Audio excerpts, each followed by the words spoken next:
Tax Policy Creators nomination. Let's talk. When I first saw my name on that list, I will not lie. I was excited, I was happy, I smiled. Not because of anything political, but because as a creator who has genuinely put in work, it felt really good that my effort was recognized. But if you have noticed how my trend moves, you must have noticed something. I sleep over things. My analysis matures with time. I don't rush. I allow my brain to breathe. I allow my emotions to settle, and then I'm able to think critically. So, after the initial excitement, something hits me. I ask myself, why me? No, why us? Why did the government choose creators who have built credibility? Not necessarily big accounts, because obviously I don't fall into that category, but those who sweated for their platforms, those who speak truth boldly to explain tax matter at a time when the system itself has not earned public trust. And another question followed. Who likes the tax man? Anywhere in the world, even in countries where things work, nobody likes the tax man. In the UK, people complain. In the US, people complain. In Canada, tax season gives people anxiety. At least I've lived those three countries. In fact, in places where amenities work flawlessly, citizens still feel the pinch. The tax man is a universal villain. It doesn't matter the country or continent. The moment he appears, people feel something is being taken away from them.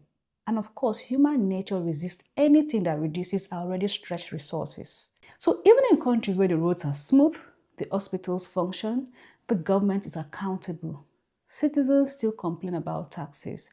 So imagine Nigeria, where people see little return on their contributions. Of course, the fear is deeper, the resentment is louder. The Nigerian government has a habit of grabbing the heaviest part of other countries' tax system without adopting the benefit that makes those taxes bearable. Today we are talking about VAT on fuel, a proposed 5% surcharge on defined petroleum products, an existing 7.5% VAT on diesel, and now a separate 15% import duty on imported petrol and diesel. These are heavy layers of taxation on one essential product. But what the government consistently fails to balance, and what is also its responsibility, is that in the same countries it copies these tax systems from, there is accountability for public infrastructure.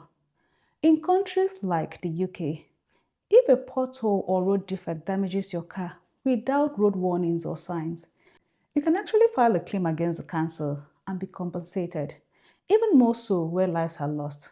The law holds road authority accountable when they fail in their duty. But in Nigeria, from the start of your journey to the end, the roads themselves are the danger, and yet there is no system to hold anyone responsible. So tell me, how do you encourage such people to pay their taxes? Now, before anybody argues that this is a new law and that this money will be used appropriately, ask yourself, is this the first time the government is collecting road-related taxes? What do you think the roadworthiness fees you pay every year is for? What about the vehicle license fees? What about the levies already embedded in pump prices? Were these just meant to pay salaries? We are forced to certify our cars as roadworthy every year, while the government refuses to certify the roads as worthy of those same cars. And that's exactly why trust, not tax, becomes the real issue whenever new taxes are introduced. The government has enough resources, enough agencies, enough communication machinery to sensitize Nigerians. What they lack is not the capacity. What they lack is the credibility. Credibility cannot be borrowed from creators. Credibility cannot be outsourced to influencers. If whole taxes produce no visible result, then introducing new tax is not the solution.